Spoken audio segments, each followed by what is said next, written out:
panelists all have discussed what this Jan Vishwas Act 2023 is about. But before that, I would like to highlight something else, right? It's about not about when the bill became act, because many of us has faulted, even if you see the agenda also is mentioned bill. Right, so as you have also said that only 6 to 7 people were knowing that there's a kind of act also.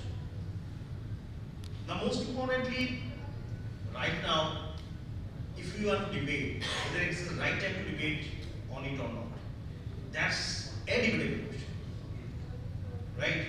Why is it debatable? With only having 4 sections, now the 72-page gazetted notification law, if you see, which has been uploaded, the 72-page is having only 4 sections, where 42 legislations has been somewhere been amended, substituted, or something has been inserted. And if you look into the most prevalent one is the 21st legislation in that very act, is the Air Act 1981. Now on this day, on this auspicious day of Samvidhan Divas,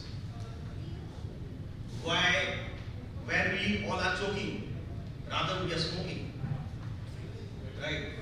And both the laws, Air Act and Environmental Protection Act 1986, both are being here in this very act. But literally, where there will be any changes to it, whether Delhi and the NCR will be better be inhaling the next year, that will be only be checked when it will come into force, right? And it will come into force when there will be the next government will be deciding the fate of our country for next 5 years. So nothing to worry about right now. But what is important over here, precisely if you go through section 3, more important, because there are 4 sections and section 3, I read. The fines and penalties provided under various provisions in the enactment mentioned in the schedule shall be increased by 10% of the minimum amount of penalty. So minimum amount, every consecutive 3 years, we will be hiking it. But why not the maximum one? That's my question. Because again, we will be faulting with every law. Even the pharmacy bill is right now being presented, and even the Pharmacy Act is also there, which is having an amendment over here. So there are changes, there are bills too, but why we have brought this law? That is a question. And that too with the name, Jan Vishwas.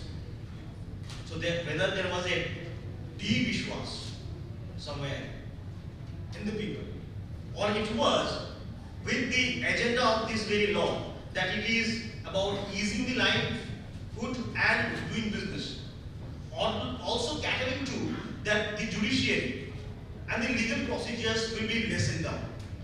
So if this is the motto, then why not we are revamping all the colonial laws as we are doing with our criminal manual? So that could have been a better way of finding out a solution towards all this situation. Because in 2018, the Supreme Court has banned firecrackers. 2018, and it's 2023. Anything happened?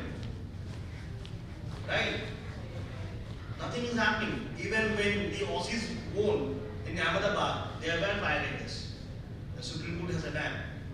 Recently, Supreme Court also said that selling, purchasing, everything is banned. Did anything happen? Nothing. Recently, I visited Pune. In 2012, when I left, there was no helmet rule. Still, there is no helmet rule. Now, Vishwas, how will be bringing that? Only it can be brought by bringing apt laws only, making only insertions, changes, and making the imprisonments. That too, with a coming up with a term that the minor offences. If you have listened to the debates in the parliament, so there is a word called minor offences, and which is very importantly, has not been mentioned what is minor offences.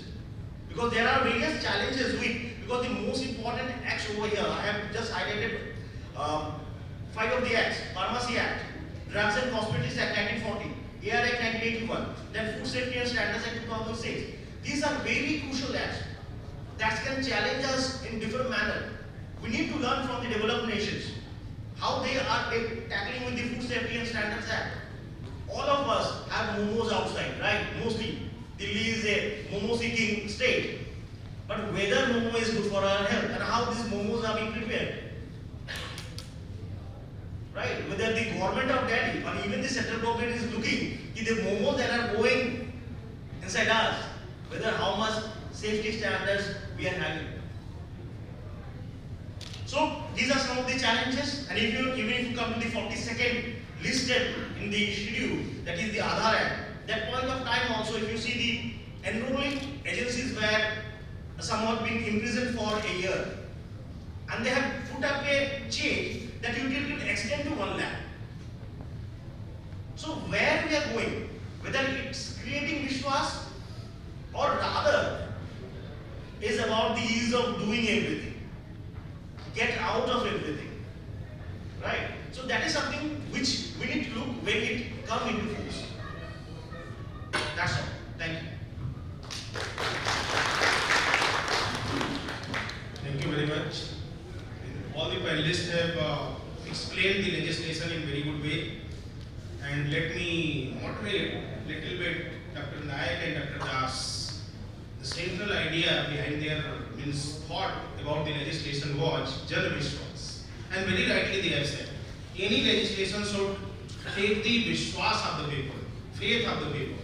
Unless and until legislation has gained the faith of the people, cannot survive. If you take the example of Dowry Prohibition Act, which was passed in this country in late 1960s, and Dowry Prohibition Act was miserably failed in northern part of the country. रोज दहेज लिया और दिया जाता है, there was no impact of that particular legislation. The question is, you should gain the faith of the people first, and then only you should enact the legislation, and then only that legislation will flourish in the country in right direction. Point one. Point number second, just Dr. Sushim Shukla has very rightly pointed out that what is the side effect of this legislation. Jan Vishwas Act 2000. Side effect is a phrase which has been used by him, was wonderful word. You are enhancing the quantum of punishment. And by enhancing the quantum of punishment, are you thinking that you will solve the purpose of the legislation? Perhaps not. If the quantum of sentence of a particular legislation is enhanced, yes, students, let me tell you, what is the effect of this thing? If you read the trial procedure in the Code of Criminal Procedure, जितना ही ज़्यादा quantum of punishment होगा, trial procedure उतना ही rigorous होगा, and there might be much more possibility to let that particular accused person without punishing him, क्योंकि जो आपका presumption of innocence goes in his favor at highest extent because quantum of punishment is much many. So that is why once you are enhancing the quantum of punishment, it means you are not doing justice to the people. Rather, you are protecting that particular criminal from the peril of law.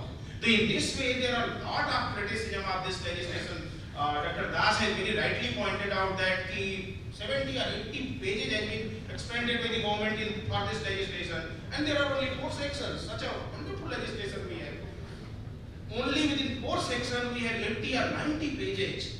And what has been compiled by the government is only enhancement of punishment of various offences, more than 100 offences has been amended.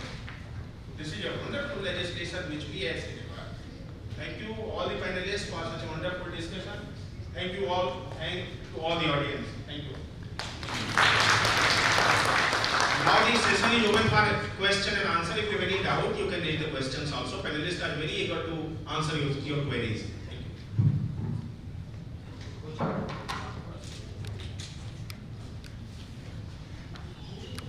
Any question, please? Any suggestion, any submission, any question?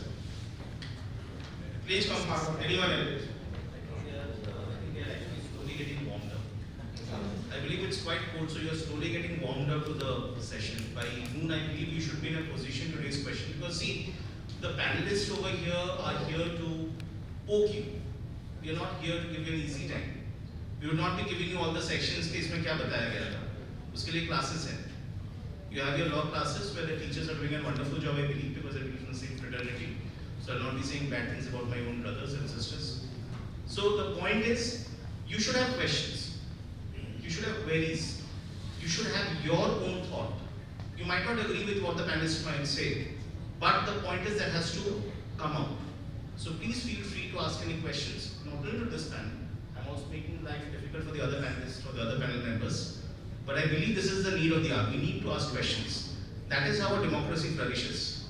If we go out without raising our voice or without raising a question, then what is the need for the government to invite suggestions and comments?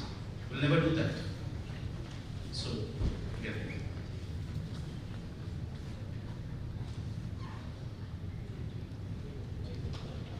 Thank you all. Thank you. Thank you very much. Thank you so much, all the speakers, for such an enlightening panel discussion. Moving ahead, the next panel, the topic of which is Digitalization Disrupts Industry, Threatening Customer Lifetime Value. The moderator for this panel is Mr. Tabrez Ahmed, Group Director, Government Affairs and Public Policy, Dell Technologies. I would also